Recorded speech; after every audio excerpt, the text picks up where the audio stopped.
பிஸ்மில்லாஹிர் ரஹ்மானிர் ரஹீம். அல்ஹம்துலில்லாஹ் வஸ்ஸலாத்து வஸ்ஸலாமு அலா ரசூலில்லாஹ் வ அலா ஆலிஹி வ ஸஹ்பிஹி வ மன் வாலா. கேள்வி 1. ஒருவர் வியாபாரம் செய்கிறார்.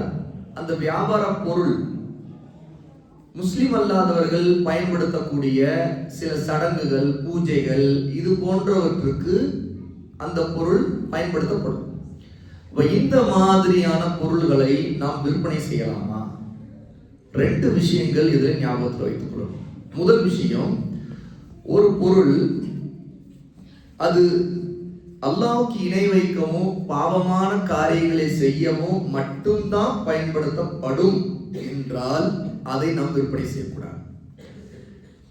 இல்லை, அது அதற்கும் பயன்படுத்துவாங்க, பொதுவா பயன்படுத்தவும் செய்வாங்க அப்படின்னா அதை நாம் விற்பனை செய்வது ஹலால் தான்.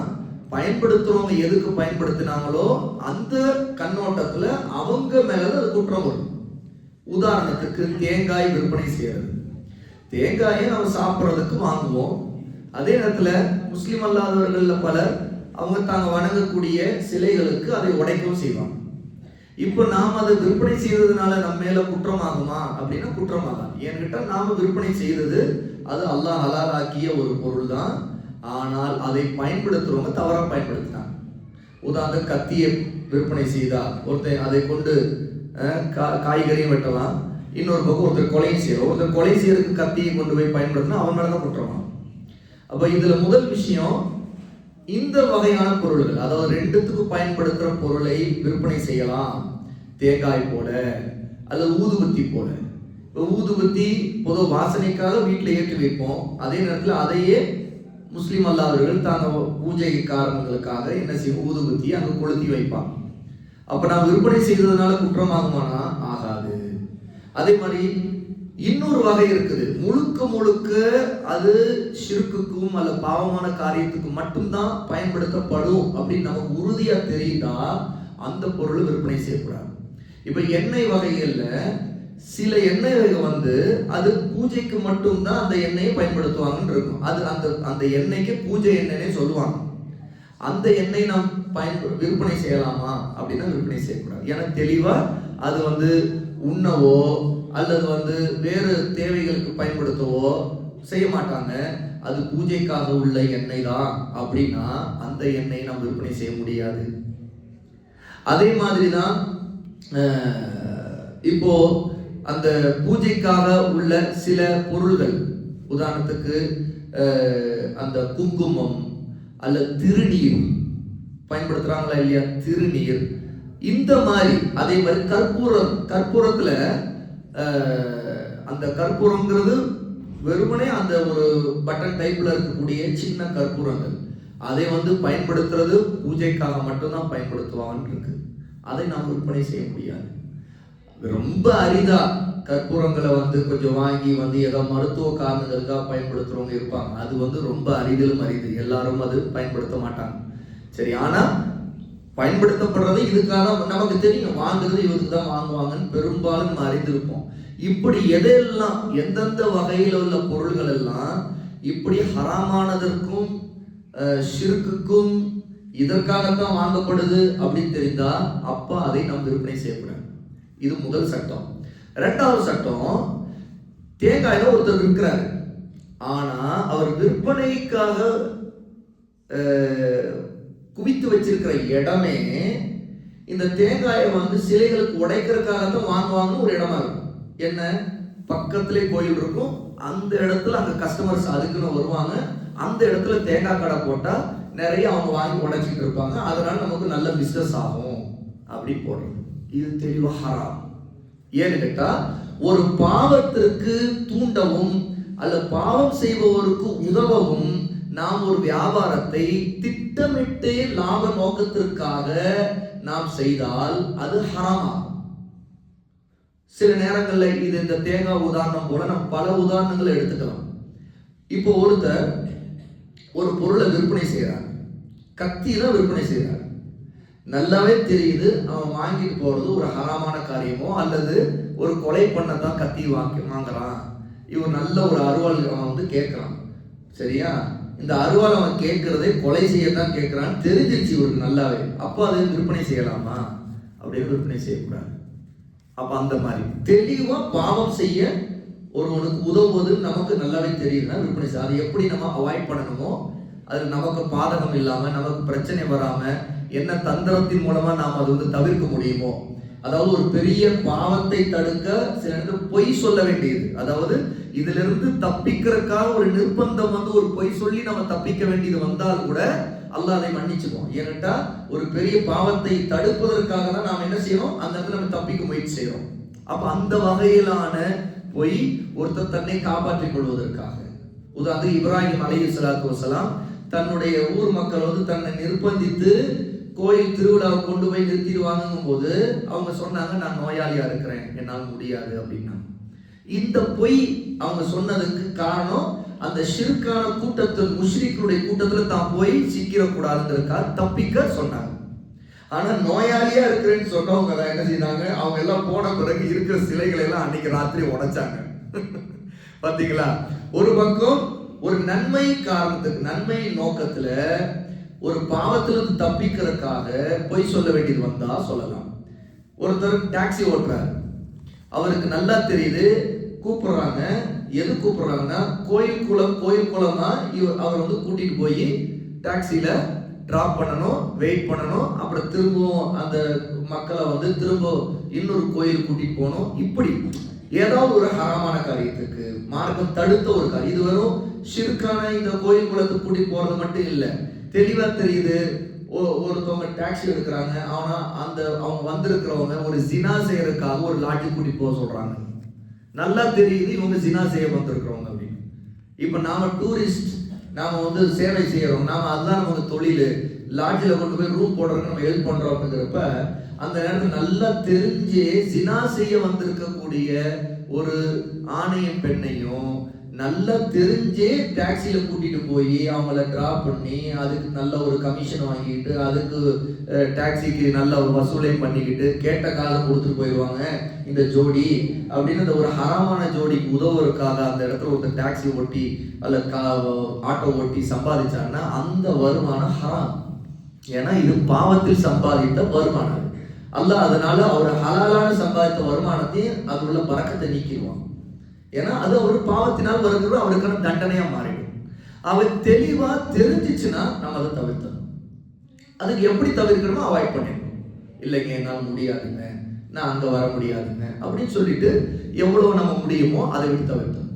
இப்போ நாகூருக்கு போயிருந்தப்போ ஒருத்தர் கேட்டார், இப்போ இங்க நாகூருக்கு நிறைய இந்த தர்காவுக்கு தான் டூரிஸ்டா இறங்குறாங்க.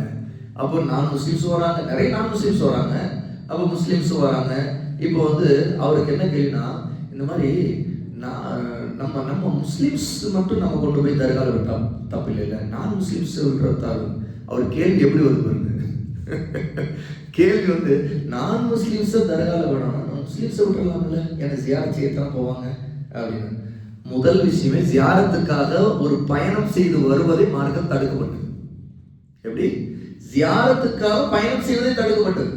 ரசூல் ஸல்லல்லாஹு அலைஹி வஸல்லம் சொன்னாங்க, 3 மஸ்ஜிதுகளை தவிர வேறு எதற்கும் ஜியாரத்துக்காக நோக்கத்தோட பயணம் செய்யக்கூடாது. மஸ்ஜிதுல் ஹரம், மக்கா காபத்துல்லாஹ் போறதுக்கு பயணம் செய்யலாம். அப்புறம் மஸ்ஜித் நபவி அதுக்கும் பயணம் செய்யலாம். அப்புறம் பைத்துல் முகத்தஸ் ஜெருசலம் அதுக்கும் பயணம் செய்யலாம். இந்த 3 மஸ்ஜிதுக்காக மட்டும்தான் ஜியாரத்துக்கான பயணம் அனுமதி. இன்னும் சொல்ல போனா ரசூலுல்லாஹ்வுடைய கபரை ஜியாரத் பண்றதுக்காக கூட ஒருத்தர் பயணமாக கிளம்பி போக கூடாது. அவர் மஸ்ஜிது நபவியை ஜியாரத்து பண்ண போய் அங்க தொழுவாரு. கூடவே அந்த மஸ்ஜித் நபவிக்குள்ள ரசூலுல்லாஹ்வுடைய வீடு இருக்குது, ஆயிஷா ரலியல்லாஹு வீடு, அந்த வீட்டுக்குள்ளதான் ரசூலுல்லாஹ்வுடைய கபர் இருக்குது. ஆகவே அந்த இடத்துக்கு போறதுனால அப்படியே ரசூலுல்லாஹ்வுடைய கபரை அப்படி கிராஸ் பண்ணிட்டு ஒரு சலாம் சொல்லிட்டு அவர் வரணும். இதுதான் மார்க்கத்தில் உள்ளது. ஆகவே ஜியாரத்துங்கிறது ரசூலுல்லாஹ்வுடைய கபரை நோக்கி போவதற்கு கூட பயணமாக கிளம்பி போகக்கூடாது. அப்படி இருக்கும்போது நாகூர்ல இருக்கிறவங்க, அஜ்மீர்ல இருக்கிற யாரா இருந்தாலும் அவங்க கபரை ஜியாரத் செய்யறதுக்காக பயணம் செய்வது போவது மார்க்கத்தில் இல்லை, தடுக்கப்பட்ட விஷயம். ரசூலுல்லாஹ் சொல்லிட்டு 3 மஸ்ஜிதுக்கு மட்டும்தான். அப்போ முஸ்லீமா இருந்தாலும் நான் முஸ்லீமா இருந்தாலும் நாம் அவங்க ஜியாரத்துக்குங்கிற பேர்ல, ஏன்னா ஜியாரத்துனா அவங்க ஜியாரத்தை செய்யறது போய் அங்க நிறைய ஷிர்கான காரியங்கள் அடங்கி இருக்கிறவங்கள்ட்ட துவா கேட்கறது, அவங்களுக்காக நேர்ச்சி செய்யறது, நேர்ச்சியை நிறைவேற்ற வர்றது, இப்படி பலவிதமான ஷிர்கான காரியங்களை செய்யறாங்க. அப்ப நமக்கு நல்லா தெரியுது அப்படின்னா அப்ப அதை நம்ம தவிர்த்தோம். அந்த ரிஸ்க் அளிக்கிறவன் நீங்க உங்களுக்கு வேறு விதத்துல உங்களுக்குள்ள ரிஸ்க் கொடுத்துருவான், நீங்க அதை அவாய்ட் பண்ணிருங்க. அப்படி பார்த்தா இங்க நாகூர்ல வண்டியை ஓட்ட முடியாது அப்படின்றாரு. நாகூர்ல அப்படின்னா வண்டி ஏன் மற்றவங்க பொதுவான மக்கள் ஆட்டோல உங்களுக்கு ஓட்டி சவாரி போக மாட்டாங்களா, நீங்க என்னைத்தானே இந்த ஆட்டோல கொண்டு தான் விட்டீங்க அப்படின்னு கேட்டேன். ஏன்னா அவரும் என்னை ஆட்டோல கொண்டு போய் தான் விட்டார் ஒரு இடத்துல, சரியா, மஸ்ஜிதுக்கு. அதாவது அல்லாஹ் உங்களுக்கு ரிசர்வ் கொடுப்பா, நீங்க அல்லாஹ் மேல தவக்குள் வைங்க. ஆகவே அந்த மாதிரி தெளிவா தெரியுதுன்னா நீங்க தர்காவை கொண்டு போய் விடுறதை செய்யக்கூடாது. ஏன்னா இது எல்லாமே அல்லாஹ் நமக்கு ஹலாலான ரிஸ்க தருவான உண்மையில நம்பி இருக்கோம்னா அந்த ஹலாலின் பக்கம் தேடி போகணும், அல்லாஹ் கொடுத்துருவான். ஆகவே ஹராமான வழியில பல நேரங்கள்ல கடை வச்சிருக்கிறவங்க சிலர் எவ்வளோ ஹலாலான பொருளை வித்துக்கிட்டு இருப்பாங்க, ஆனா பார்த்தா அந்த சிலையை வித்துக்கிட்டு இருப்பாங்க. கிஃப்ட் ஆர்டிகல்ஸ்ங்கிற பேர்ல விற்கிறாங்க. கிஃப்ட் ஆர்டிகல்ஸ்ங்கிற பேர்ல சிலைகள், அதுக்கு சைனா கிளேல செய்யப்பட்ட டான்சிங் சிலைகள், சில பார்த்தா ஒரு பொம்மைகள் மாதிரி, ரெண்டு ஆம்பளை பொம்பளை ஆடிட்டு இருக்கிற மாதிரி, கை தூக்கி ஆடிட்டு இருக்கிற மாதிரி, சினிமா போஸ்டர்ஸ் இருக்கிற மாதிரி, சம்திங் இந்த மாதிரி எல்லாம் கிஃப்ட் ஆர்டிகல்ஸ் விற்கிறாங்க. இதுவும் மார்க்கு தடுக்கப்பட்டது. நாம நினைக்கிறோம் இதெல்லாம் இப்படி தடுக்கணும், எப்படி பிசினஸ் பண்றதுன்னு. முதல்ல நம்ம எதன் பக்கம் சாடுறோமோ அதன் பக்கம் எல்லாம் சாட்டிடுவோம்.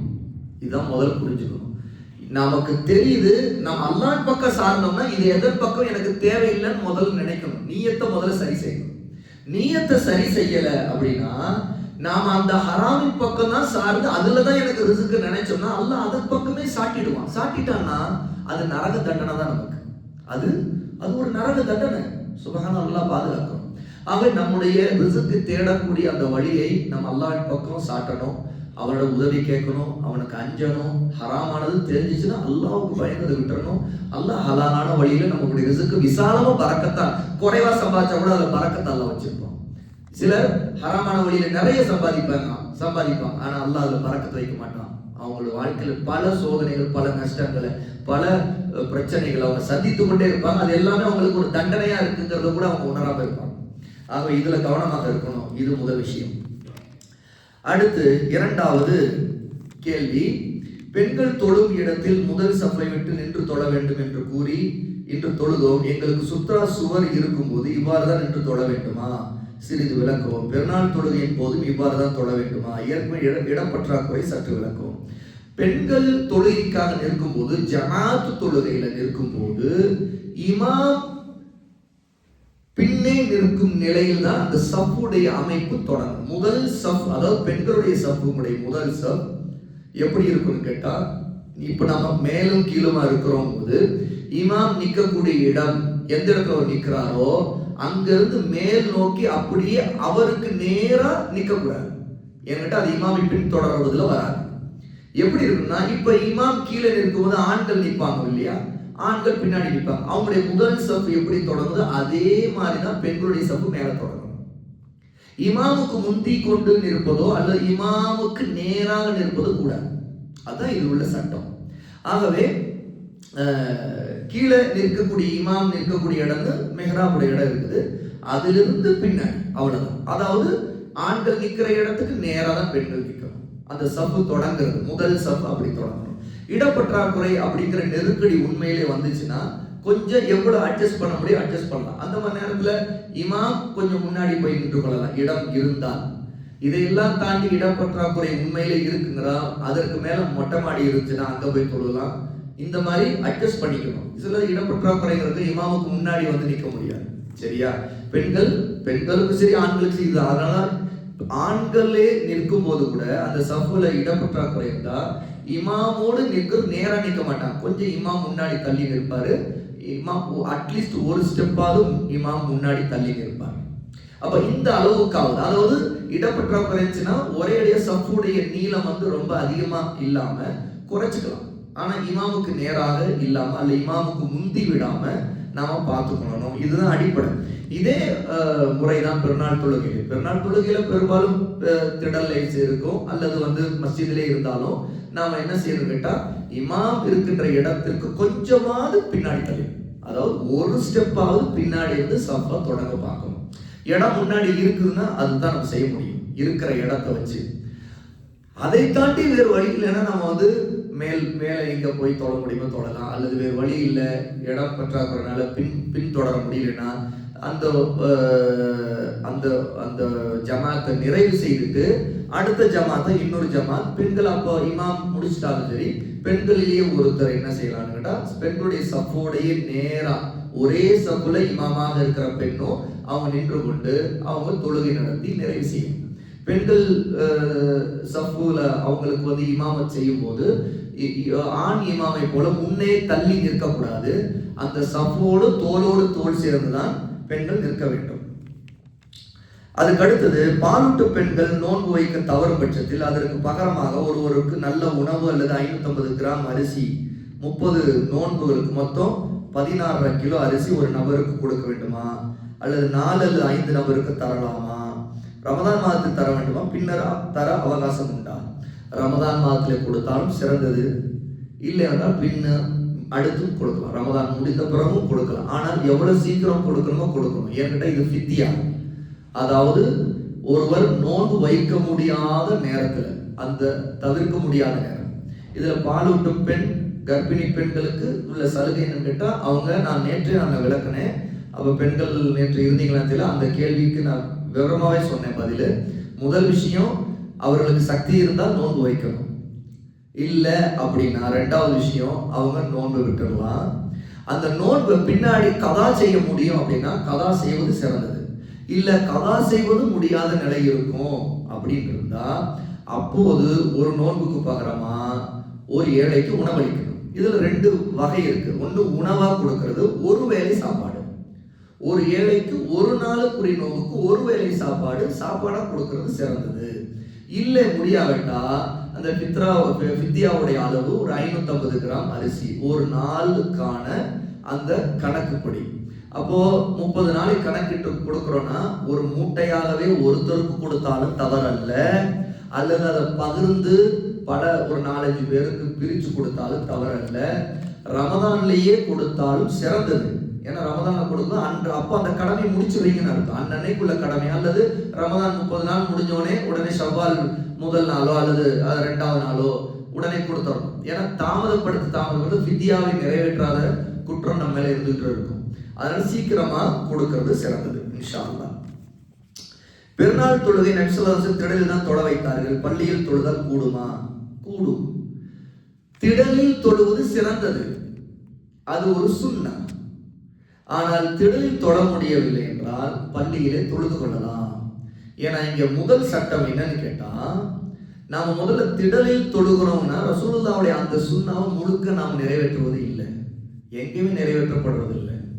ரசூலுல்லாஹ்வுடைய சுன்னா ஒரு ஊரில் இருக்கிறவர்கள் அனைவரும் சேர்ந்துதான் ஒரு திடல தொழும், இதுதான் சுன்னா. இந்த சுன்னாவை நாம் அறிந்த வரைக்கும் எங்கேயும் அவ்வளவு சீக்கிரம் நிறைவேற்றது. ஊர்ல இருக்கக்கூடியவங்களை கூட ஒரு 2 சாரார் 3 சாரார் வெவ்வேறு திடல் உருவாக்குறாங்க. அது காரணம் என்ன? அதுதான் அங்க செய்தி. என்னன்னா பல நேரத்துல திடல் மிக தூரம் ஆயிட்டா மக்களுக்கு சிரமம் இருக்கும்னால என்ன செய்யறாங்க, பக்கத்திலேயே திடலை ஏற்பாடு செய்யறாங்க. ஏன்னா ஊர் கொஞ்சம் பெருசா இருக்கும்போது. ஆனா ரசூலுல்லாஹ்வுடைய காலத்துல ஒரே திடல், ஆனால் ஊருக்குள்ள அது இருக்காது. ஊருக்குள் மதீனாவுக்கு உள்ளே ரசூலுல்லாஹ் தொழவே இல்லை, மதீனாவுக்கு வெளியே தான் தொழுதாங்க. அதுதான் சுன்னா. அதாவது இந்த திடல் தொழுகையுடைய ஹிக்மா, ரசூலுல்லாஹ் இதை ஏன் ஏற்பாடு செய்தாங்க, ஹிக்மாவை தெரிஞ்சுக்கணும். முதலாவது, ஊர் முழுக்க ஒரே நாளில் பெருநாள் கொண்டாடுகிறார்கள், இது உறுதியாகும். 2வது விஷயம், ஒரு பாதையில் போய் இன்னொரு பாதையில் திரும்பணுங்கிறதை கொண்டு ரசூல் ஸல்லல்லாஹு அலைஹி வஸல்லம் என்ன நாடினாங்கன்னா, ஊர்ல இருக்கிற எல்லாரும் வீட்டை விட்டு வெளியே வந்து அல்லாஹ்வை புகழ்ந்து தக்பீர் சொல்லிக் கொண்டு வெளியேறும் போது காபிர்கள் இருக்கும்போது அவர்களுக்கு முஸ்லிம்களுடைய ஒன்றுபடக்கூடிய இந்த திரளையும் அல்லாஹ்வை பெருமைப்படுத்தக்கூடிய அந்த சத்தத்தையும் கேட்டு அவருடைய உள்ளத்துல முஸ்லிம்கள் தௌஹீதை கொண்டு ஒன்றுபட்ட ஒரு சமுதாயமாக ஆகிறார்கள் என்கிறத அவர்கள் பார்க்கணும். இந்த ஹிக்மா 2வது. அவங்க ரசூலுல்லாஹ் ஒரு பாதையில போயிட்டு அதே பாதையில திரும்ப வேணாம்னு சொன்னாங்க, இன்னொரு பாதையில் திரும்ப சொன்னாங்க. ஏன்னா நீங்க போறீங்க, இன்னொரு வழியில நீங்க பயன்படுத்த அங்கேயே நீங்க நடந்து போவீங்க. அப்ப ரிட்டர்ன் வரும்போது திரும்ப வேற ஒரு வழியில வரீங்கன்னா உங்களை ஊரில் இருக்கிற மற்றவர்கள் எல்லாம் பார்க்கணும். மதீனாவில் யகூதிகள் நசாராக்கள் இருந்தாங்க, முனாஃபிக்கள் இருந்தாங்க. எல்லாருக்குமே முஸ்லிம்களுடைய பலம் பெருகி கொண்டிருப்பதை, அவர்கள் தக்பீர் சொல்லி முழங்குவதை, தௌஹீதுடைய அந்த கலிமா ஷஹாதாவுடைய வாசகங்கள் உயர்வதை ரசூலுல்லாஹ் ஆசைப்பட்டாங்க. ஆகவேதான் ஒரு காதியாக ரசூலுல்லாஹ் இருந்து கட்டளையிட்டாங்க, பெருநாள் திடல் தொழுகைக்கு போங்க அப்படின்னு. அப்ப போங்கன்னு சொல்றதும் அங்கதான் வரணுங்கிறதும், அங்க பெருநாள் தொழுகை திடலுக்கு கடமை இல்லாத பெண்கள் கூட வரணும்னு ரசூலுல்லாஹ் கட்டளையிட்டாங்க. அது ஏன்? என்ன, ஒரு பெண் மாதவிடாய் காலத்திலிருந்து அவங்களுக்கு கடமை இல்லை. ஆனா ரசூல் ஸல்லல்லாஹு அலைஹி வஸல்லம் தொழுகையே இல்லாவிட்டாலும் அங்க உட்கார சொன்னாங்க, அங்க உள்ள துஆவில் கலந்துக்க சொன்னாங்க, அங்க உள்ள உபதேசத்தை கேட்க சொன்னாங்க. ஏன்னா இப்படி வரணுங்கிறது ரசூலுல்லாஹி ஸல்லல்லாஹு அலைஹி வஸல்லம் விரும்பினாங்க. இது இஸ்லாமிய உம்மத்துடைய இத்திஹாத் என்றால் ஒன்றுபடுதல், ஒற்றுமை. இந்த ஒற்றுமை மற்றவர்களுக்கும் ஒரு படிப்பனையா இருக்கணும், அச்சத்தை ஏற்படுத்தணும். முஸ்லிம்கள் ஒன்றுபட்ட ஒரு உம்மத்தாக இருக்கிறார்கள் உணர்த்தப்படணும் இருக்காங்க. ஆகவேதான் பெருநாள் தொழுகையுடைய திடல் ரசூலுல்லாஹ் ஊருக்குள்ள வைக்காம வெளியே மதீனாவுடைய புறநகர் பகுதியில தான் அது இருந்துச்சு. அதே மாதிரி 2 திடல் இல்லை, 3 திடல்லாம் இல்லை, ஒரே திடல் தான். அதுதான் சுன்னா. அந்த மாதிரி சுன்னா எங்கேயுமே நிறைவேற்றப்படுறது இல்லை. சிறந்தது திடல் இருந்தா அங்க போகணும். ஒருவரால் முடியவில்லை என்றால் தொழுகையை தவற விடாம பார்த்தணும். ஏன்னா இந்த தொழுகை ரசூல் ஸல்லல்லாஹு ரொம்ப ஏவிய ஒரு தொழுகை. அதனால்தான் வலியுறுத்தப்பட்ட ஒரு சுன்னத்தின் முஅக்கதா அப்படிங்கிறவங்க. அப்போ இது உங்களுக்கு திடல் கிடைத்தால் சிறந்தது, இல்லை என்றால் எங்கே மக்கள் ஒன்றுபட்டு தொழுவார்களோ அங்கே நீங்கள் கூட வேண்டும். அது மஸ்ஜிதாக இருக்கலாம். மஸ்ஜிதில் தொழுவது கூடாது அப்படிங்கிறதுக்கு ஆதாரம் இல்லை. அப்படி ரசூல் ஸல்லல்லாஹு அலைஹி வஸல்லம் சொல்லியிருந்தாங்கன்னா நமக்கு ஆதாரம் கிடைச்சிருக்கும். ஒரு காலம் பெருநாள் தொழுகையுடைய முறை அது மஸ்ஜிதுக்குள் கூடாதுன்னு ரசூல் அறிவிச்சிருப்பாங்க. எப்படி பாருங்க, அப்படி ஆதாரம் இருக்குதா? அதே பெருநாள் தொழுகைக்கு பாங்கு இகாமத்து இல்லை, ஆதாரம் இருக்கா இல்லையா? இருக்கு. பெருநாள் தொழுகையில குறிப்பா ஈதுல் ஃபித்ருடைய தொழுகையை பொறுத்தவரை ரசூல் ஸல்லல்லாஹு அலைஹி வஸல்லம் முதல்லயே ஏதாவது இனிப்பு சாப்பிட்டுட்டு போவாங்க. இதை ரசூலுல்லாஹ் வழக்கமா வச்சிருந்தாங்க, கட்டளையிட்டாங்க. ஆகவேதான் காலையில பேரிச்சம்பழமோ ஏதோ இனிப்போ சாப்பிட்டுட்டு போகிறது. ஆனால் அதே ஈதுல் அதுஹா குர்பானி பெருநாள் ரசூல் ஸல்லல்லாஹு அலைஹி வஸல்லம் எதையும் சாப்பிடாம போயிட்டு வந்துதான் சாப்பிடுவாங்க. சரியா? இது இந்த மாதிரி பல விஷயங்கள் ரசூல் ஸல்லல்லாஹு அலைஹி வஸல்லம். அதே மாதிரிதான் ஈதுடைய தொழுகைக்கு அது தொழுகை முதலாவதா இருக்கும், குத்பா அப்புறம் இருக்கும். ஆனா ஜும்மாவுடைய முதல்ல குத்பா இருக்கும், அப்புறம் தான் தொழுகை இருக்கும். இந்த மாதிரி ஒவ்வொன்றையும் ரசூலுல்லாஹ் சொல்லி கொடுத்திருக்கும் போது ஈதுடைய தொழுகையை ஒரு பள்ளிவாசல் தொழக்கூடாதுன்ற தடை இருந்திருந்தால் ரசூலுல்லாஹ் அந்த தடையை தெளிவாக அறிவிச்சிருப்பாங்க. முஸ்லிம் உம்மத் இஜ்மாவாக அதை அமல் செய்திருப்பாங்க. ஆகவே இதுல இஜ்மா இல்லை. ஏன் இஜ்மா ஏன் இல்லைன்னு கேட்டா இதுதான் காரணம். ஏன்னா இது தடை இல்லை. இருக்கிற சூழ்நிலை எப்படி இருக்குதோ அதுக்கேற்ற மாதிரி தொழுது கொள்ளலாம். ஆகவே மஸ்ஜிதில் தொழுதாலும் அது செல்லும், அது கூடாது, தவறா விலையை கொள்ளக்கூடாது. அதே நேரத்தில் தொழுகை திடலை இன்னைக்கு தொழுகிற முறையும் முழுக்க அது முழுமையான சுன்னா இல்லை. நான் சொன்னேன் இல்லையா, உலமாக்கள் சொல்றது என்னகிட்ட சிறந்த சுன்னாங்கிறது முசல்லாங்கிற ஈதுதான், தொழும் இடம் ஊருக்கு வெளியே. அது ஆரம்பத்தில் இருந்துச்சு. இப்போ ஊர் பெரியதான பிறகு போக்குவரத்து சொல்லப்போனா இன்னைக்கு போக்குவரத்து வசதிங்கிறது இன்னைக்கு நம்ம வாகனங்கள் இருக்குது. ஆனால் மக்கள் அவ்வளவு சீக்கிரம் தயாராக மாட்டாங்க. சரியா? மக்களுடைய ஈமானி பலவீனம், அதே மாதிரி இப்ப நமக்கு இருக்கக்கூடிய கருத்து வேறுபாடு. சரியா? இதோடைய விஷயத்திலே நம்ம கருத்து வேறுபாடு இருக்கு இல்லையா, ஒரு நாள் முன்ன பின்ன வருது. இந்த மாதிரிலாம் வரும்போது இதெல்லாம் வலுவா நிலைநிறுத்தப்பட முடியாத விஷயம். இதெல்லாம் எப்ப நிலைநிறுத்தணும்? ஒரு ஆட்சியாளர், முஸ்லீம் ஆட்சியாளர் ஸ்ட்ரிக்டா ரூல் போட்டாதான். இப்போ இதே முஸ்லீம் நாடுகள்ல இந்த மாதிரி 2 நாள் இப்படி எல்லாம் கொண்டாட முடியாது.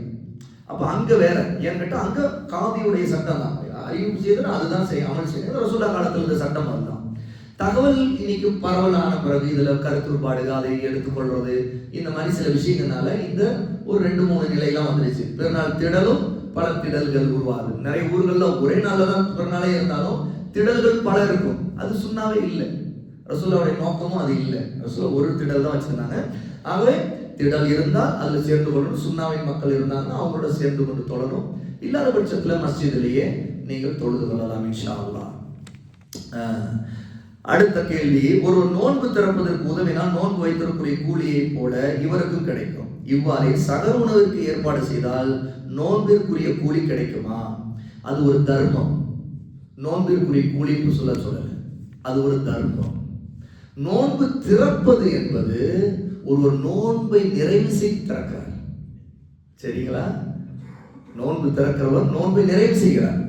அதனால தான் அவர் நிறைவு செய்வதனால அவருக்கு கிடைக்கின்ற கூலி போல நோன்பு திறக்க உணவளித்தவருக்கு கூலி கிடைக்கும்.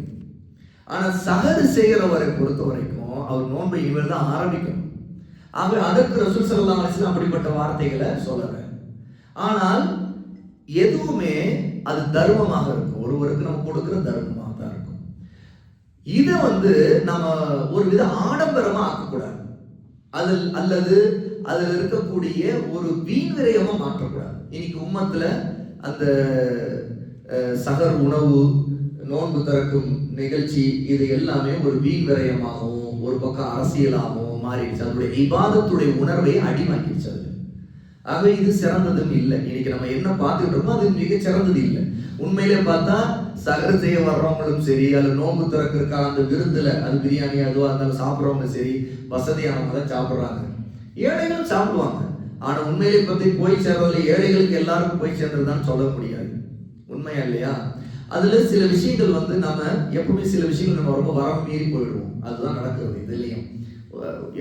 ஒரேடியா நம்ம யாருக்கு தேவை இருக்குங்கிறது பார்க்கறது தவிர்க்கிறது தப்பு.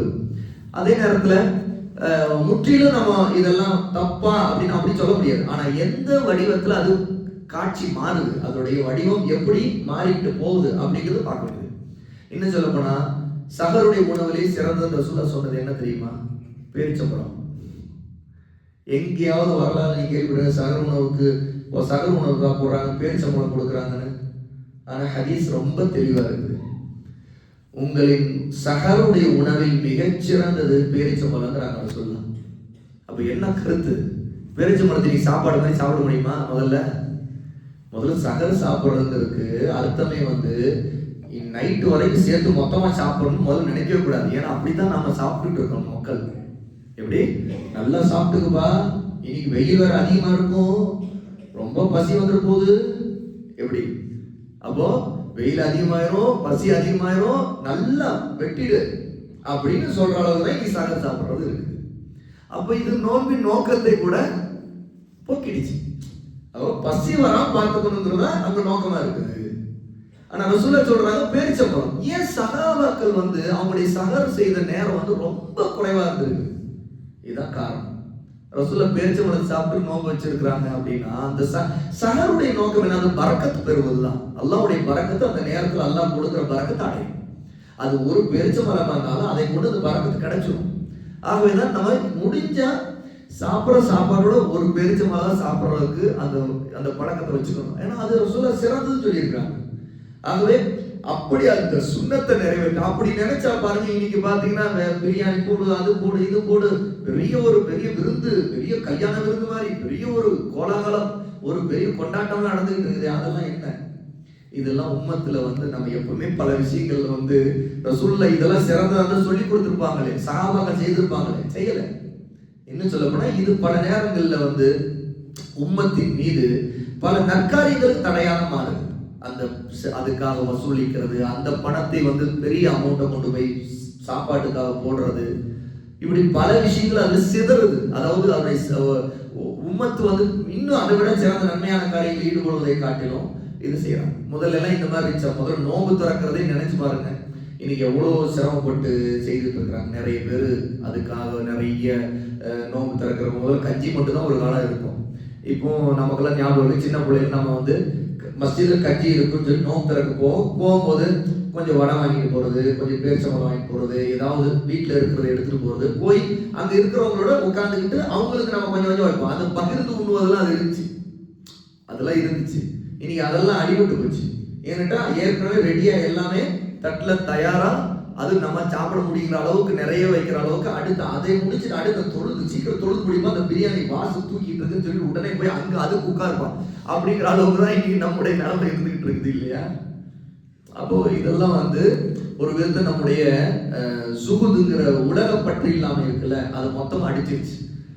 அந்த நோன்பின் நோக்க இபாதத்துடைய உணர்வு அடி வாங்கிச்சு. இதுதான் பெரிய இதுல இருக்கிற ஒரு ஃபித்னா. அதாவது இபாதத்துக்கே இருக்கக்கூடிய ஒரு உணர்வு, அந்த ஒரு மன தூய்மை, அந்த ஒரு அமைதி, அது எல்லாமே அடி வாங்கிருச்சு. அல்லாஹ் நம்மை மன்னிக்கணும்.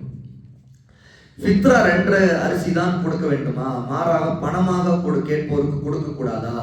மருத்துவ செலவு கேட்டாலும் பணமாக தரக்கூடாதா? தரலாம், ஆனா அது வெறும் தர்மம், அது ஃபித்ராவில் அடங்காது. ஃபித்ரா ஒரு இபாதா. ரசூலுல்லாஹ் இந்த ஃபித்ராவை உணவில் கடமையாக்கி இருக்கிறாங்க. ரசூலுல்லாஹ் காலத்துல எது உணவா இருந்துச்சு அது கொடுக்கப்பட்டுச்சு. நம்முடைய காலத்துல எது உணவா இருக்கோ அதை தான் கொடுக்கணும். நீங்க கூடுதலா நீங்க என்ன வேணாலும் கொடுக்கலாம், அது உங்களுடைய பொதுவான தர்மத்துலதான் அடங்கும். அப்ப நீங்க பணமா கொடுக்குறீங்க, பணமா கூட கொடுங்க, தப்பு இல்லை. ஆனால் ஃபித்ராவுக்குரியதை நீங்க கொடுத்துடணும். அது தானியமா இருக்கும். உதாரணத்துக்கு அரிசியா இருக்கலாம், கோதுமையா இருக்கலாம், அதாவது எது உணவுப் பொருளோ அந்த உணவுப் பொருளாக அது இருக்கணும். இது ஒரு நிபந்தனை, இது ஒரு நிபந்தனை. இப்படி ஒரு தொழுகைக்குன்னா 2 ரக்காயத்து, 3 ரக்காயத்து, 4 ரக்காயத்து ஒரு நிபந்தனை இருக்குது இல்லையா? அப்போ எந்த வக்துக்கு எத்தனை ரக்காயத்துங்கிற நிபந்தனைப்படிதான் நம்ம தொழுவோம். அது போலத்தான் இந்த இபாதத்துங்கிறத, இதுல ஒரு நிபந்தனை என்னன்னு கேட்டா உணவுப் பொருளாக இருப்பது நிபந்தனை. அப்ப அந்த நிபந்தனை அதில் நீங்க பூர்த்தி செய்யணும். நீங்க உபரியா நீங்க கூடுதலா தொலை விரும்புறீங்களா, 2 தொழுதுக்கிறீங்க, அதெல்லாம் தப்பு இல்லை. அதே போலதான் நீங்க உபரியா சதக்கா எவ்வளவு வேணாலும் செய்யலாம். அப்போ கேட்கிறோம் பணமா கொடுங்க கேட்கறாங்கன்னா நீங்க பணமா கொடுங்க. ஆனா ஃபித்ராவுக்குள்ளது நீங்க யாருக்கு தரணுமோ கொடுத்துருங்க. ஏழை உங்க ஃபித்ரா, அந்த ஜகாத்துல் ஃபித்ரு நீங்க வேணான்னு சொல்றவங்களுக்கு தராதீங்க. எனக்கு பணமா கொடுங்க கேட்கறாங்க, உங்களால் முடிஞ்ச தர்மத்தை நீங்க பணமா கொடுங்க. அவங்க மருத்துவ செலவு கேட்கறாங்க, எது கேட்கறதா இருக்கட்டும், கேட்கறவங்களுக்கு மிஸ்கினா இருக்கிறவங்க கேட்பாங்க, அவங்களுக்கு கொடுங்க. அவங்களுக்கு சிரமத்துல இருக்கிறாங்க கேட்கறாங்க, கொடுங்க. ஆனா அதுல நீங்க ஃபித்ராவை கொண்டு வந்து கலக்காதீங்க. ஏன்னா அது அப்புறம் இந்த இபாதத்து செல்லாது. ரசூல் ஸல்லல்லாஹு என்ன சொல்றாங்க, பெருநாள் தொழுகைக்கு பிறகு கொடுத்தா நீங்க உணவுப் பொருளாவே கொடுத்தா கூட ஃபித்ராலா கணக்காது. அவ்வளவுதான், அது முடிஞ்சிருச்சு. தொழுகை முடிஞ்ச பிறகு கொடுத்தா செல்லாது, அது ஒரு உங்களின் பொதுவான சதக்காங்கிறாங்க. அப்படின்னா என்ன, ஃபித்ராவுக்கு நேரம் இருக்குது, அந்த வக்துப்படி தான் கொடுக்கணும். பொருள் அது உணவா தான் இருக்கணும், சரியா? அப்போ இந்த முறைப்படி கொடுக்கிற அந்த முறை அப்படியே கடைபிடிக்கிறதா இபாதத்து. இது ஒரு இபாதத். வருஷத்துல ஒரே ஒரு தடவை கொடுக்குறீங்க. யாருக்கு தேவை? வேணான்னு சொல்றவங்க ஏன் கொடுக்குறீங்க? வேணா எனக்கு பணமா தான் வேணும், பணம் இருந்தா கொடுங்க, இல்லைன்னா பணம் இல்லாம வேணா அரிசி இருக்குது, அதுதான் நாங்க இந்த எங்களுக்கு ஃபித்ரா கொடுக்குறோம், நீங்க விருப்பம் தான் வாங்கிக்கணும்னு சொல்லுங்க, இல்லாட்டி விட்டுருங்க. இல்ல நான் பல வருஷமா கொடுத்துருக்கிறேனே அப்படின்னா தெரியாம கொடுத்துருப்போம். நம்ம தெரியாம கொடுத்துருந்தா அதுக்கு அதே தப்ப தெரிஞ்ச பிறகு செய்யக்கூடாது இல்லையா? அது அல்லாஹ் நம்ம மன்னிச்சோம். தெரியாம கொடுத்தா அல்லாஹ் மன்னிச்சுவான். ஆனா தெரிஞ்ச பிறகு நம்ம அந்த தப்பு பண்ணக்கூடாது. ஆகவே நீங்க எப்படி வேணா கொடுக்கலாம், கூடுதலா நீங்க சதக்காவா கொடுக்கறப்ப கொடுங்க, ஆனா அது ஃபித்ராவாக ஆகாது. ஃபித்ராங்கிறது உணவுப் பொருளாக இருப்பது நிபந்தனை. ரசூலுல்லாஹ் அப்படிதான் கொடுத்தாங்க. ரசூலுல்லாஹ் அப்படிதான் கொடுத்தாங்க. ரசூலுல்லாஹ்வுடைய பாதையை விட்டு நாம வேற மாதிரி கொடுக்கலாமா? செல்லுமா? அது சஹாபாக்கள் அப்படிதான் கொடுத்தாங்க. சஹாபாக்களுடைய பாதையை விட சிறந்தது என்ன இருக்குது? நாம ஒரு புதிய ஒரு ரசூலுல்லாஹ் காலத்துல நான் சொன்னேன் ஜும்மாவுடைய உரையில நேற்று, தீனார் இருந்துச்சு, திருவகம் இருந்துச்சு, தங்க காசு வெள்ளி காசு இருந்துச்சு. ரசூலுல்லாஹ் என்ன சொல்லியிருக்கலாம்? இத்தனை வெள்ளி காசு கொடுங்க, இத்தனை தங்க காசு கொடுங்கன்னு சொல்லியிருக்கலாம். எதுக்கு படிக்கணக்கு மறைக்கால் அளவு ரசூலுல்லாஹ் சொல்றாங்க? ஒரு சா அப்படின்னா என்ன? 4 முத்து, 2 கைகளை சேர்த்து முழுக்க கை நிரப்ப அள்ளுவது ஒரு முத்து. அப்போ ஒரு தடவை தானியத்தை அள்ளி போடுறது அது வரும். கை அளவுங்கிறது எதுக்கு? தானியத்தை அல்லத்தான அந்த கை அளவு. அப்போ ரசூலுல்லாஹ் 4 முத்து கணக்கு வச்சிருக்காங்க. இதுக்கு ஒரு சா, ஒருத்தர் சார்பா ஒரு சாங்கிறது 4 தடவை நீங்க 2 கைகளையும் நிரப்பமா அள்ளி தானியத்தை போடணும். இதுதான் ஃபித்ரா. ரசூலுல்லாஹ் காலத்துல கோதுமை இருந்துச்சு கொடுத்தாங்க, பேரிச்சம்பழம் இருந்துச்சு, அதே மாதிரி 4 கைகள் அள்ளி கொடுத்தாங்க சஹாபாக்கள். அதே மாதிரி பாலாடை கட்டி அதையும் அள்ளி போடுவாங்க. அதே மாதிரி கிஸ்மிஸ், அதாவது திராட்சை, சரியா, உலர்ந்த திராட்சை அள்ளி 4 தடவை அள்ளி போடுவாங்க. இந்த மாதிரி ரசூலுல்லாஹ் காலத்துல அதுதான் வழக்கத்துல இருந்துச்சு. அதான் ரசூலுல்லாஹ் சொல்லி கொடுத்த முறை. அப்ப இன்னைக்கு நாம அது நம்ம பேரிச்சம்பழம் யாரும் வாங்க போறதில்லை, ஏன்னா பேரிச்சம்பழம் காஸ்ட்லியும் கூட முடியாது. ஆனா உணவுப் பொருள் அது இல்லை, அதனால நம்ம தரமாட்டோம். சரி, அப்ப நம்ம என்ன செய்வோம்? இன்னைக்கு இருக்க உணவுப் பொருள் அரிசி. நீங்க 2.5 கிலோங்கிறது கூட நீங்க கவனிக்க தேவையில்லை. நீங்க உங்க கை, யார் உங்க வீட்டுல இருக்கு, யாருடைய கை பெரிய கையோ சரியா? பெரியவங்க கை, யாருடைய கை பெரிய கையோ அவங்கள சொல்லி, இந்த அம்மா ஒருத்தர் வந்திருக்காரு, பைய பிடிச்சிக்குமா, அப்படியே கை 2 கை நிரப்பம் அள்ளி அள்ளி ஒரு 4 தடவை போடுங்க. ஒருத்தர் சாகம் முடிஞ்சிருச்சு. 2வது தடவை 4 தடவை அள்ளி போடுங்க. 2 பேர் சாகம் முடிஞ்சிருச்சு. அந்த கரெக்டா நீங்க அள்ளி அள்ளி போட்டு பாத்தீங்கன்னா ஒரு கை முழுக்க அளவு ஒரு நியர்லி ஒரு 1/2 கிலோ அளவுக்கு வந்துடும் நியர்லி. சரியா? அப்போ அள்ளி போட்டு கடைசியில் எடை போட்டு பார்த்தா 2 கிலோ 100 கிராம் அல்லது 300 கிராம் அல்லது 500 கிராம், இவ்வளவுதான் அதிகபட்சம். ஆகவேதான் இந்த கருத்து பண்ண சும்மால சொன்ன மாதிரி உலமாக்கள் சில 2 கிலோ 300 கிராம் அல்லது 400 கிராம் இப்படி மதுரவுகள்ல 2-3 கருத்துக்கள்லாம் வர்றதுக்கு காரணம் இல்லை, அந்த கை அளவு தான். ஆகவே நீங்க கொடுக்கறது உணவுப் பொருளாக கூட அது மூட்டையா ஒருத்தருக்கே கூட கொடுக்கலாம். உங்க வீட்டுல மொத்தமா சேர்த்து கணக்கு போட்டு பார்த்தா ஒரு மூட்டை வருது அப்படின்னா ஒருத்தருக்கே கூட தேவைக்கு கொடுத்துடலாம். அவர் வச்சு சாப்பிட்டு போறாரு, அவர் ஒரு மாசம் வரைக்கும் கூட வச்சு சாப்பிட்டு போறாரு, அதுல தப்பு இல்லை. அதனால நீங்க காசா கொடுக்குறீங்கன்னா சதக்காவா எவ்வளவு வேணா செய்யுங்க. அல்லது ஜக்காத்தா, ஒருத்தவங்க மிஸ்கின் வராங்க, ஃபக்கீர் வராங்க, நீங்க ஜக்காத்தா உங்க ஜக்காத் பணத்துல இருந்து எடுத்து கொடுக்குறீங்க. ஒருத்தர் கடனாளியா இருக்கிறாங்க, கொடுங்க, அது தப்பு இல்லை. அல்லாஹ் உங்களுக்கு அதை பார்க்க செய்வோம், அதை பத்தி நீங்க கவலைப்படாதீங்க.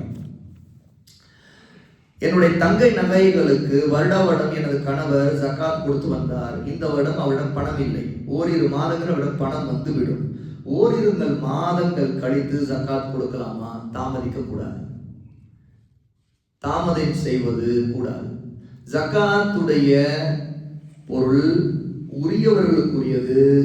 நம்முடைய தாமதத்தால் நம்முடைய செல்வத்தோடு கலந்திருக்க விடக்கூடாது. சில மாதங்களுக்கு பிறகு அவர்கிட்ட பணம் வரும் வராதுங்கிற உத்தரவாதம் இல்லை. எதுவும் நடக்கலாம், அல்லாஹ் நாட்டம் எதுவும் நடக்கலாம். திடீர்னு நமக்கு மௌத் வந்துச்சுன்னா என்ன பண்ணும்? யாரு போய் பதில் சொல்றது? இப்போ கணவர் கொடுக்கணும், கணவர்கிட்ட பணம் இப்போ இல்லைன்னா அவர் பின்னாடி கொடுப்பாரு. நமக்கே மௌத் வந்துச்சுன்னா கணவர் மேல ஒன்றும் இது இல்லையே, கொடுக்க வேண்டிய நம்ம செல்வத்துக்கு நம்ம நகைக்கு நாம தானே கொடுக்கணும்.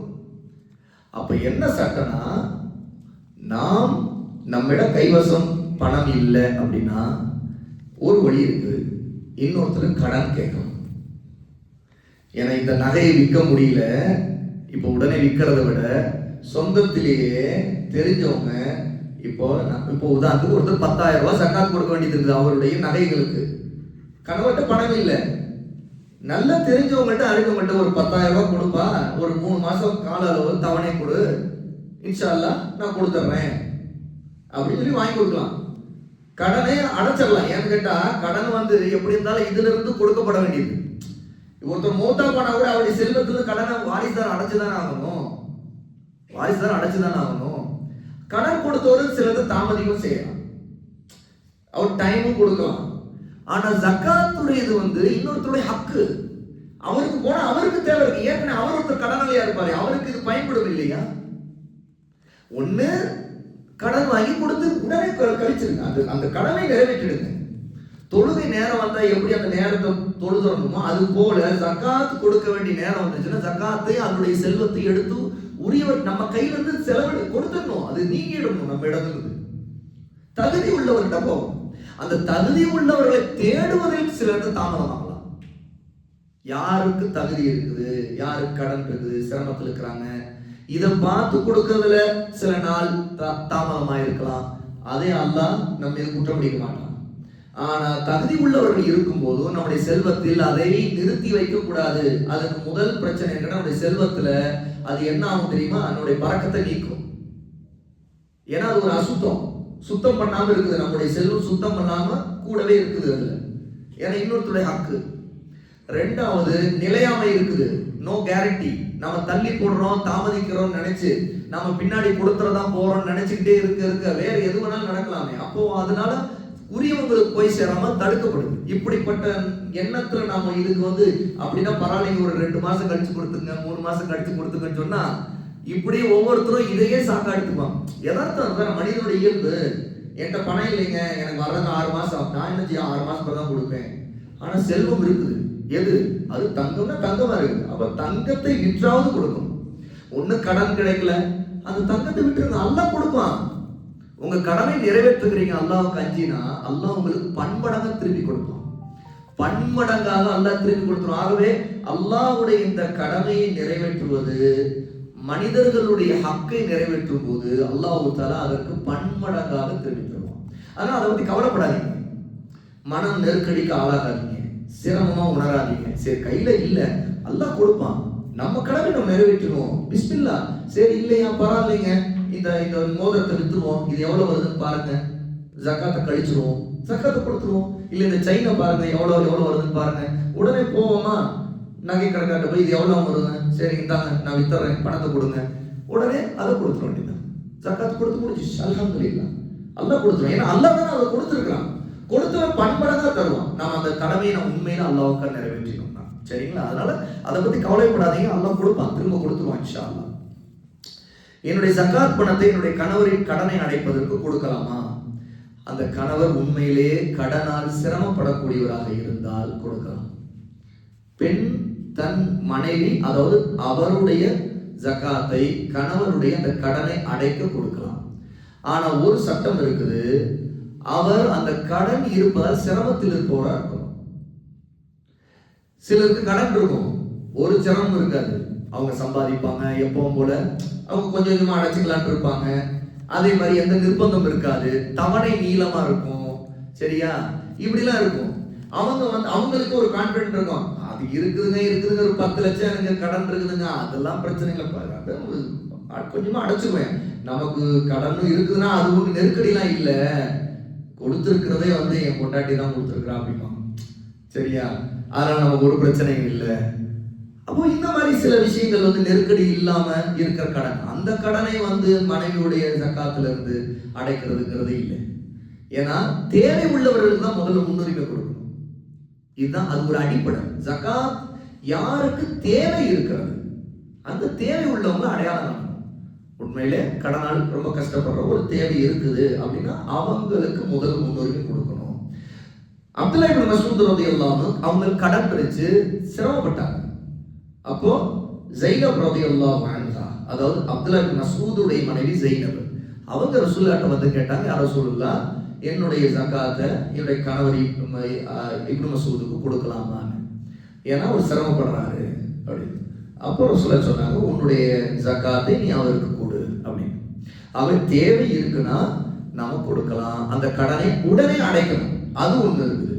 அதாவது சிலர் ஜகாத்து கணவருக்கு தரேன்னு சொல்லிட்டு இந்த பக்கம் இருக்கிற பர்ஸ்ல இருந்து பணம் அவங்க பாக்கெட்டுக்கு மட்டும் போற அளவுக்கு இருக்கும், கடன் அடைக்க மாட்டாங்க அவங்க. எப்படி? இது ஒண்ணு இருக்குது. இது இன்னொரு சீனரியோ. கடன் அடைக்கிறத பயன்படுத்தி இருக்க மாட்டாங்க, ஆனா கடனாளி அப்படின்னு எடுத்து கொடுத்துரும். அவர் கடனாளி கடனை அடுத்த வருஷம் கடன்ல இருக்கிறேன் அப்படின்பாரு, திரும்ப கொடுத்துரு. இது தப்பு. அந்த கடனை உண்மையா அடைக்கணும். ஆகவே மனைவி கொடுக்குறாங்கன்னா, ஏங்க இந்த கடனை அடைக்க தான் தரேன், அதனாலதான் இந்த ஜக்காத் கொடுக்குறேன், அடைச்சுவீங்கல்ல அப்படின்னு கன்ஃபார்ம் பண்ணிட்டு அந்த கடனை அவர் அடைக்கிறாரான்னு பார்த்து தான் கொடுக்கணும். கடனை அடைக்காம அவர் திடீர்னு வேற எதுக்கு நான் என்னோட முதலீடு பண்ண போறேன், இன்னொரு பிசினஸ் தொடங்க போறேன்னு சொல்லிட்டு ஜக்காத்தை வாங்கிட்டு அவர் இன்னொரு ஏதோ ஒரு முதலீடு பண்ணக்கூடாது. நான் ஈதுக்கு எல்லாரும் ட்ரெஸ் எடுக்க போறேன், அதுக்கு தான் வாங்கியிருக்கேன் அப்படின்னு சொல்லிட்டு எல்லாரும் ட்ரெஸ் எடுக்கிறேன் அப்படின்னு சொல்லிட்டு அந்த பணத்தை இந்த மாதிரி ஜக்காத்தை வாங்கி அந்த பக்கம் அவர் எல்லாம் ட்ரெஸ் எடுக்கணும் அப்படின்னு ஒரு டூர் போயிட்டு வரலாம், வெயில் ரொம்ப வந்துருச்சு அப்படின்னு சொல்லிட்டு அங்க இருந்து எங்க இருந்து கிளம்பி ஊட்டிக்கு வர்றதுக்கு புக் பண்ற ரூம்ஸ் எல்லாம் ஒரு நாளைக்கு 5000 ரூபாய் இருக்குது, 10,000 ரூபாய் இருக்குது, அதுக்கு இது பயன்படுது அப்படின்னு சொல்லிட்டு அவர் வாங்கி யூஸ் பண்ணக்கூடாது. கடனை அடைச்சு ஒரு வெளியே வரணும், அது அப்படித்தான் இருக்கும். அதனால இந்த நிபந்தனைகள்லாம் கவனத்துல வச்சுக்கணும். ஓகே, வந்த கேள்விகள் எல்லாத்துக்குமே நம்ம அல்ஹம்துலில்லாஹ் பதில் சொல்லியாச்சு. அப்புறம் இத்திகாஃப் சம்பந்தமாக ஒரு கேள்வி கேட்டாங்க. அதாவது இத்திகாஃபுடைய நேரம் எவ்வளவு உண்டு? இத்திகாஃபுடைய நேரத்திற்கு நேரடியான நிர்ணயிக்கப்பட்ட குறைந்தபட்ச கால அளவு மார்க்கத்துல இல்லை. நிர்ணயிக்கப்பட்ட குறைந்தபட்ச கால அளவு சில உலமாக்கள் உமர் இப்னு கத்தாப் ரலியல்லாஹு அன்ஹு ரசூலுல்லாஹ்ட்ட சொன்னாங்க, யா ரசூலுல்லாஹ், நான் ஜாகிலியா காலத்துல ஒரு நேர்ச்சை செய்திருந்தேன், காபத்துல்லாஹ்ல ஒரு இரவு நான் இத்திகாஃப் இருப்பேன் அப்படின்னு, இதை நான் நிறைவேற்றலாமா அப்படின்னு கேட்டாங்க. அப்போ ரசூலுல்லாஹ் சொன்னாங்க, அல்லாஹ்வுக்கு நீ கொடுத்த நேர்ச்சை வாக்குறுதியை, அந்த கடனை நீ நிறைவேற்று, அல்லாஹ்வுடைய கடன் நீ நிறைவேற்றுவதற்கு மிக தகுதியான, அதை நிறைவேற்று அப்படின்னு சொன்னாங்க. அப்ப ஜாகிலியா காலத்துல உமர் செய்த அந்த நேர்ச்சை ஒரு இரவு முழுக்க காபத்துல்லாஹ்ல உட்கார்ந்து இத்திகாஃப் இருக்கிறத அதை ரசூலுல்லாஹ் நிறைவேற்ற சொன்னாங்க. இந்த அடிப்படையில உலமாக்கள் சிலர் குறைந்தபட்சம் ஒரு இரவு இருக்கணும் அல்லது ஒரு பகல் ஒரு இரவு இருக்கணும் அப்படின்னு சொல்லியிருக்காங்க. இன்னொரு சாரா உலமாக்கல் இன்னொரு கருத்து இருக்குது. இது உமருடைய நேர்ச்சியின் அடிப்படையில ஒரு இரவு நேர்ச்சி செய்திருந்தா அதனால ரசூலுல்லாஹ் சொன்னாங்க. ஆனால் ஆதாரங்கள் எதுவுமே குறைந்தபட்ச கால அளவை நிர்ணயித்து வரவே இல்லை. அப்படி இருக்கும்போது நம்ம குறைந்தபட்ச கால அளவை ஒரு இரவு ஒரு பகல் நிர்ணயிக்க முடியாது அப்படின்னு உலமாக்கள் இன்னொரு சாரா அதை மறுத்திருக்கிறாங்க. அந்த அடிப்படையில் அவங்களுடைய ஒரு கருத்து என்னன்னு கேட்டா, இன்னொரு ஒப்பீனியனு மார்க்கத்துல ஒருவர் இஅ்திகாஃபுக்காக உள்ள நியத்தோடு மஸ்ஜிதுல வந்து அவர் எவ்வளவு நேரம் உட்கார்ந்து இருந்தாலும், அது அரை மணி நேரமோ 1 மணி நேரமோ 2 மணி நேரமோ அல்லது சில நிமிடங்களோ அவர் உட்கார்ந்து இருந்தால் அதற்கு அல்லாஹ்விடம் அதற்குரிய இஅ்திகாஃபுக்குரிய கூலி கிடையாது. அந்த நியத்தின் அடிப்படையில் அது கிடைக்கும் அப்படின்னு சொல்லியிருக்காங்க. அப்போ ஒருத்தர் கேட்டாரு, நான் மஸ்ஜிதுக்குள்ள வரும்போது அந்த இஅ்திகாஃப் நியத்தோட வந்துடுறேன், அப்புறம் பிரச்சனை இல்லை, அப்போ அது இருக்கிற வரைக்கும் இஅ்திகாஃப் தானே அப்படின்னு கேட்டார். அப்படி இல்லை, ஆனால் அது உண்மையாக இஅ்திகாஃபுக்காக உட்கார்ந்த நிலை இருக்கும். அப்படின்னா என்ன? ஓதணும், தொழுகணும், தனியா தன்னை ஒதுக்கி கொள்ளணும், உலக விஷயங்கள் பேசக்கூடாது, இது எல்லாவற்றும் தன்னை துண்டித்துக் கொள்ளு இபாதத்திலே அவர் இருக்கணும். அந்த நேரத்தை எவ்வளவு நேரம் அவர் திக்ருலையும் குர்ஆன் ஓதுறதுலையும் செலவழிக்கிறாரோ அதற்குரிய நேரம் அந்த இஅ்திகாஃப் நியத்தோடு அவர் இருந்தால் அதற்குரிய கூலியை அல்லாஹ்விடம் அவர் அடைந்து கொள்வார். இதுதான் அந்த கருத்துல உள்ள ஒரு கருத்து. அல்லாஹ் மிக அறிந்தவன். இந்த 2 கருத்துல எதை வேணாலும் நீங்க அமல் செய்யலாம். ஒருத்தர் விரும்பினா சில நிமிடங்கள் சில மணி நேரங்கள் கூட இஅ்திகாஃப், ஆனா அது வந்து டைவர்ஷன் இல்லாம இஅ்திகாஃபுக்காக தன்னை ஒதுக்கி கொள்ளணும். மனிதர்களோடு சேர்ந்து கொண்டு மற்ற விஷயங்கள்ல ஈடுபடுறதெல்லாம் தவிர்த்தணும். இன்னும் அதிகபட்சம் ஒரு 10 நிமிடம் மட்டும் போவோம். அதுக்கு பிறகு இபாத்துகள் அதுல ஈடுபடுங்க இன்ஷா அல்லாஹ். இன்னும் 2 கேள்வி வந்தது. என்னிடம் கையில் நகை குறைவாக உள்ளது, ஆனால் அடைமானத்தில் உள்ள நகையும் சேர்த்தால் 11 பவுனுக்கு மேல் உள்ளது. அப்போது ஜக்காத் எவ்வாறு தர வேண்டும்? முதலாவது விஷயம், முதல் சட்டம், அடைமானத்தில் உள்ளது வட்டிக்கு இருந்தால் முதல் அதிலிருந்து வெளியே வருவதற்கு முயற்சி செய்யணும். சரி, இப்ப எப்படி வெளியே வருவது? இதான் இந்த கேள்வி. பணத்தை கொடுத்துதான் வரணும்.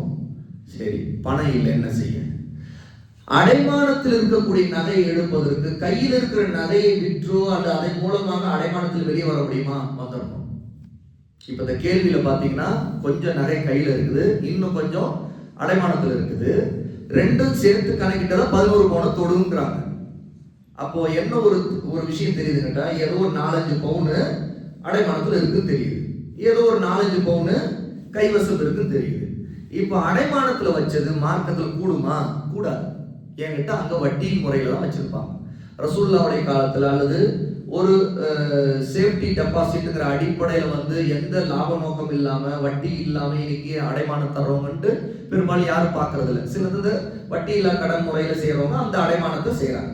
அதாவது வட்டி இல்லா கடன் முறைக்காக ஒரு ஏற்பாடு. ஏன்னா நிறைய பேர் வட்டியில போய் சிக்கிறாங்களே அப்படிங்கிறக்காக என்ன செய்யிருக்காங்க. மாஷா அல்லாஹ், ஒரு நல்ல விஷயம் தான். அதிலும் ஒண்ணு, ஜக்காத்துடைய ஃபண்டை சேர்த்து வச்சுட்டு அதுக்கு ஒரு ஃபண்டை ஒதுக்குறது தப்பு. ஏன்னா ஜக்காத் உரிய ஏழைகளுக்கு போய் சேரணும். இது பல நேரத்துல என்ன ஒரு தப்பு செய்யறாங்கன்னு கேட்டா, அறியாம செய்யறதா, யாரும் அறிஞ்சு செய்ய மாட்டாங்க. ஆனா என்ன செய்யறாங்கன்னு கேட்டா, ஜக்காத் ஃபண்டை கலெக்ட் பண்றாங்க. கலெக்ட் பண்ணிட்டு உதாரணத்துக்கு ஒரு 10 லட்சம் ரூபாய் அல்லது 50 லட்சம் ரூபாய் பெரிய பள்ளிவாசல் பெரிய பைத்துல் மால்னா 1 கோடி ரூபாய் கலெக்ட் பண்ணிடுவாங்க. இதுல யார்கிட்ட இருந்து என்ன கலெக்ட் பண்ண? ஜக்காத் ஃபண்ட். ஜக்காத் ஃபண்டை கலெக்ட் பண்ணி எல்லாம் வச்சுக்கிட்டு வட்டி இல்லா கடன் விடுறேன், உங்களுக்கு தேவையா அவசரம் சரி உங்களுக்கு மினிமம் நாங்க 10,000 தருவோம் அல்லது மினிமம் 50,000 வரைக்கும் தருவோம் அப்படின்னு சொல்லிட்டு ஒரு கணக்கு வச்சுட்டு வரவங்கள்ட்ட ஒரு சேஃப்டிக்காக என்ன செய்யறாங்க, நகையோ இந்த மாதிரி வாங்குறாங்க. நகையோ பத்திரமோ ஏதோ வாங்குறாங்க.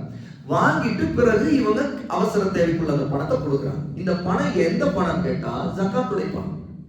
இது உண்மையிலே ஏழைகளுடைய ஹக்கு. இப்படி அதை தடுத்து வைத்திருப்பதே ஒரு பாவம். இது பெரும்பாவம் கூட. இந்த பக்கம் ஒரு பாவத்தை செய்துட்டு வட்டியில்லா கடன் கொடுக்குறேன்னு சொல்றது அறியாமை. இது அவை நம்ம அப்படி செய்யக்கூடாது. வட்டியில்லா கடன் நடத்த விரும்புறவங்க சதக்காவை வாங்கணும். எவ்வளவு கிடைக்குதோ சதக்காவை கலெக்ட் பண்ணி அந்த அடிப்படையில் அந்த அமௌண்ட் நீங்க எவ்வளவு ரூபாய் கிடைச்சிருந்தாலும் அதை வச்சுக்கிட்டு அதுல அவசர தேவைகளுக்கு ஒருத்தருக்கு 5000 ரூபாய் தேவைப்படுது, 10,000 ரூபாய் தேவைப்படுது, ஏதோ ஒரு சேஃப்டிக்கு அடைமானத்துக்கு ஏதோ ஒரு பொருளை வாங்கி வச்சுக்கிட்டு, நகையோ அல்லது வீட்டு பத்திரமோ ஏதோ வாங்கி வச்சுக்கிட்டு, பிறகு அது கேரண்டிக்கா ஒரு ஜாமீன் மாதிரி ஒரு கேரண்டிக்கா வாங்கி வச்சுக்கிட்டு அது விடுறது, அதை ரொட்டேட் பண்ணிட்டே இருப்பாங்க. அது தப்பு இல்லை, ஏன்னா அது சதக்கா தான், சதக்காவுடைய ஃபண்டை வாங்கிக்கலாம். ஆனா ஜக்காத்துடைய ஃபண்டுனா எவ்வளவு இருந்தாலும் அது உரிய ஏழைகளுக்கு கையில மணியா போய் சேர்ந்துடணும். அதை வச்சுக்கிட்டு இருக்கிறது கூடாது, அது யாருக்குமே ஹலால் இல்லை. ஏன்னா வாங்குறவங்களும் கொடுத்தது தப்பு. அப்படி கொடுத்துருந்து அவங்க அறியாமல் கொடுத்திருந்தாங்கன்னா அவங்க திரும்ப கேட்கறதுக்கு ஹக்கு இருக்குது, உரிமை இருக்குது.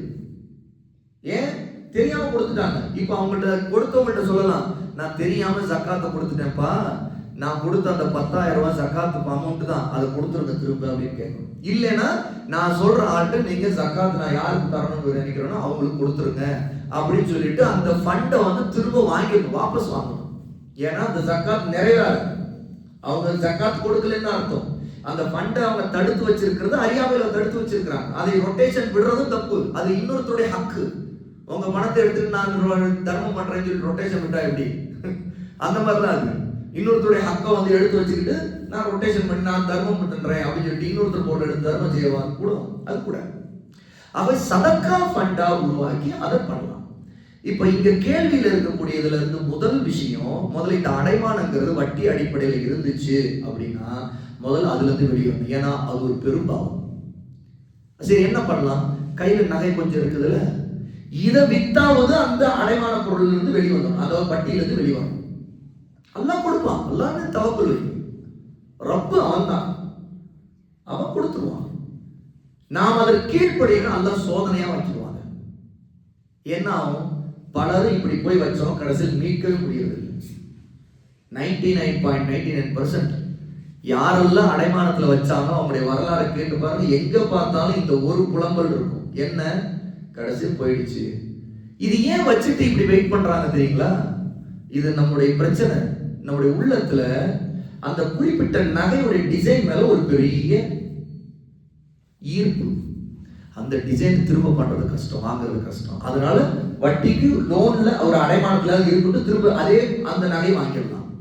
ரெண்டாவது ஒரு பிரச்சனை கேட்டா, நகை தங்கத்துடைய ரேட் ஏறிட்டு இருக்குது, இதை நம்ம திரும்ப வாங்குறது கஷ்டம் அப்படின்னு நினைக்கிறாங்க. அல்லாஹ் கொடுத்திருக்கிறானே, என்ன கணக்கு போட்டு பார்த்தாலும் பாருங்க, ஒரு 50 வருஷத்துக்கு முன்னாடி தங்கத்தோட ரேட் என்ன இருந்துச்சு, அது வேற தானே.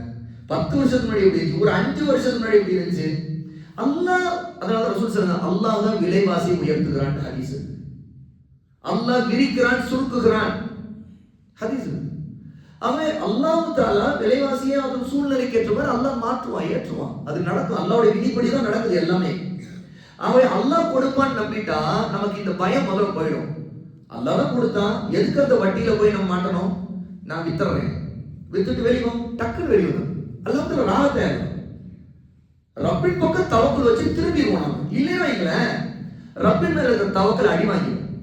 நாம எதை நம்பிக்கிட்டு இருப்போம் தெரியுமா, எப்படியோ அந்த அடமானத்தை எடுக்கிறதுக்கு யார்கிட்டயாவது உதவி வருமா, அல்லது நம்ம பிசினஸ் தான் நம்பிக்கிட்டு இருப்போம். இந்த பிசினஸ்ல இருந்து எனக்கு லாபம் வரும், அல்லது எனக்கு இவ்வளவு வாடகை வந்துடும், அல்லது இவ்வளவு நான் சம்பாதிச்சிருவேன், 6 மாசத்துல எனக்கு வந்துடும், நான் எடுத்துருவேன் அப்படின்னு நம்பிக்கிட்டே இருப்போம். அல்லது இப்படி நம்பிட்டு இருப்போம், ஒரு நிலம் இருக்குது, அந்த நிலம் வித்துரும், வித்தோடனே எனக்கு வந்துடும், அதுக்கப்புறம் நான் இந்த பொருளை எடுத்துருவேன், இந்த நகையை எடுத்துருவேன், மீட்டுருவேன், இப்படி நம்பிட்டு இருப்போம். அப்ப என்ன அர்த்தம், நம்ம மேல நமக்கு அவ்வளவு நம்பிக்கை இருக்கு. எது மேல, நம்ம திறமை, நமக்கு வரக்கூடிய பிசினஸ், எதிர்காலத்தில் நடக்க போற விஷயங்களை பற்றி இவ்வளவு நம்பிக்கை வச்சுக்கிட்டு ஒரு ஹராம்ல விழுகிறது எப்படி நம்மை நாமே நியாயப்படுத்த முடியும்? அது தப்பு. இது நம்முடைய உலமாக்கள் இது தெளிவா ஹராமன் ஆதாரங்கள் அடிப்படை சொல்லியிருக்காங்க. ஆகவே அடைமானத்துல இருக்கிற அந்த நகையை எடுக்கிறதுக்கு உங்க கைவசம் இருக்கிற நகை வித்தாவது எடுக்க முடியுமா, எடுத்துருங்க. இல்லைன்னா என்ன கணக்கு போட்டு கழிக்க வேண்டியது கழிச்சுட்டு உங்களுக்கு எவ்வளவு மிச்சமாகதோ கையில வாங்கிருங்க, வட்டியை விட்டு வெளியே வந்துருங்க, அல்லாஹ் கொடுப்பான். இப்ப ரெண்டாவது கேள்வி, சரி தவிர்க்க முடியாம லாக் ஆயிருக்குது, அப்போ கணக்கிட்டு பார்த்தாதான் 11 பவுன் வருது அப்படின்னா அப்போ அது கடமை ஆகாது. ஏனென்றால் உங்கள் கைவசத்தில் அதிகாரத்தில் இல்லாத செல்வத்திற்கு உங்கள் மீது கடமை அல்ல. நீங்க ரெண்டையும் கணக்கிடணும்னு அவசியம் இல்லை, ஏன்னா உங்க கையில இல்லை. எப்போ உங்க கைவசத்துக்கு வருதோ, எப்போ கையில அதிகாரம் இருக்குதோ அப்போதுதான் அது நிசாபை எட்டி 11 பவுனை தொட்ட பிறகுதான் அந்த செல்வத்திற்கு ஜகாத் கடமையாகும். இதே போலதான் இந்த பிஎஃப் ஃபண்டு நம்முடைய பணம் தான், ஆனால் கவர்மெண்ட்டு லாக் ஆகிருக்கும் அல்லது ஒரு கம்பெனிகிட்ட லாக் ஆகிருக்கும். ஆனால் ஒரு பெரிய அமௌண்ட்டே இருக்கும் ஒருத்தருக்கு. ஏன்னா அவர் ரிட்டையர் ஆகும்போது அவருக்கு ஒரு 10 லட்சம் வரலாம், 15 லட்சம் வரலாம், இப்படி வரும். இல்லை தெரியாமல் சில இடத்துல ஃபிக்ஸ்டு டெபாசிட் போட்டு வச்சுருவாங்க. அதுவும் ஹராம். இது ஃபிக்ஸ்டு டெபாசிட் ஒரு ஹராம். ஏன்னா அது வட்டி கடைக்காரன்ட்ட நம்முடைய பணத்தை சேமித்து வச்சுட்டு அவன் கொடுக்கக்கூடிய ஒரு லாபத்தோடு நம்ம பின்னாடி ஒரு அமௌண்ட்டை எடுத்துக்கிறது. நம்ம பணம் கூட அவன் கூடவும் தருவான், இந்த ஃபிக்ஸ்டு டெபாசிட்னு சொல்லிட்டு. அல்ல அதுக்கு லாபத்தை அதுக்காக எடுக்க பார்க்கறது. இது தெளிவாக. ஆனால் பெரிய அமௌண்ட்டை கொண்டு வந்து ஃபிக்ஸ்டு டெபாசிட்டாக பண்ணியிருப்பாங்க.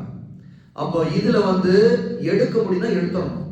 இல்லை என்றால் அதற்குரிய ஜக்காத்தை கொடுத்து கொண்டு தான் வரணும். ஏன்னா அது உங்களுடையது தான். ஆனால் இப்போ உங்கள் கட்டுப்பாட்டில் இல்லாமல் இருக்குது. இல்லை அப்போ கொடுக்க முடியாவிட்டா மொத்தமா வந்த பிறகு எத்தனை வருஷத்தை நீங்க தடுத்து வச்சிருக்கீங்களோ அத்தனை வருஷம் சேர்த்து கணக்கிட்டு கொடுக்கணும். ஒருத்தர் போட்டு வச்சார் 10 வருஷத்துக்கு பிக்ஸ்டு டெபாசிட் போட்டு வச்சிருக்க 10 லட்சம் ரூபான்னு போட்டு வச்சுட்டார். வந்துச்சு 10 வருஷத்துக்கு பிறகு 10 லட்சமும் கூடவும் தருவாங்க. ஏன்னா வட்டி கணக்கு போட்டு அவன் ஒரு லாபத்தோட தான் தருவான். அப்போ முதல்ல அந்த வட்டியா இருக்குதுல அந்த அமௌண்ட்டை தூக்கி எந்த நன்மையும் அல்லாஹ்வோட எதிர்பார்க்காம தர்மமும் அது ஆகாது. அதை நம்முடைய செல்வத்திலிருந்து ஒரு அழுக்கை நீக்கிறது போல யாருக்காவது கொடுத்தரணும், எதுக்காவது கொடுத்தரணும். அது கூலியும் கிடைக்காது. அந்த 10 லட்சம் ரூபாய் இருக்குது இல்லையா, இப்பதான் வந்துச்சு இல்லையா, அந்த 10 வருஷமா இவர் அதுக்கு தடுத்து வச்சிருந்தாரு இல்லையா, அந்த 10 வருஷம் சேர்த்து மொத்தமா ஜக்காத் கணக்கிடணும். அந்த 10 லட்சம் ரூபாய்க்குள்ள ஜக்காத் 10 வருஷத்துக்கும் சேர்த்து 2.5% அப்படின்னா ஒவ்வொரு அந்த 10 லட்சத்துக்கு, அதாவது அது எப்ப கடமையா இருந்தா அப்போ. ஏன்னா சில இடத்துல நிசாபை எட்டாம கூட ஒரு காலத்துல இருந்திருக்கும். அது நிசாபை எட்டிய வருஷம் எப்போது அதுல இருந்து கணக்கு வைக்கணும். நிசாபை குறைந்தபட்சம் 11 பவுனுடைய இது 10 லட்சம் ஒரு எக்ஸாம்பிளுக்கு சொல்றேன், சரியா? 11 பவுனுடைய அந்த நிசாப் குறைந்தபட்ச அளவை அது தொட்டு இருக்க வேண்டும். அந்த கணக்குப்படி அதற்குரிய ஜக்காத் 10 வருஷம் இருந்துச்சு. ஆனா கடைசியில் ஒரு 3 வருஷத்துல ஜக்காத்தே அந்த செல்வத்துக்கு கடமையாச்சு. இவருடைய கணக்குப்படி இவர்கிட்ட இருக்கிற செல்வத்துக்கு அப்படிங்கும்போது அந்த 3 வருஷத்துக்கு அவர் கணக்கிட்டு ஜக்காத்தை கொடுத்தவுடன் கடைசி கேள்வி, ஃபித்னா பெருநாள் தொழுகைக்கு முன் எத்தனை நாட்களுக்கு முன்பு தரலாம்? ஒரு நாள் அல்லது 2 நாள் முன்னாடி தரலாம், சரியா? பெருநாள் தொழுகை அன்னைக்கு காலையில கொடுக்கலாம், அது சிறந்தது சொல்றாங்க உலமாக்கள். ஏன்னா ரசூல் ஸல்லல்லாஹு அலைஹி வஸல்லம் அந்த ஹதீஸ்லயே பெருநாள் அன்றைய நாளில் சொல்றாங்க.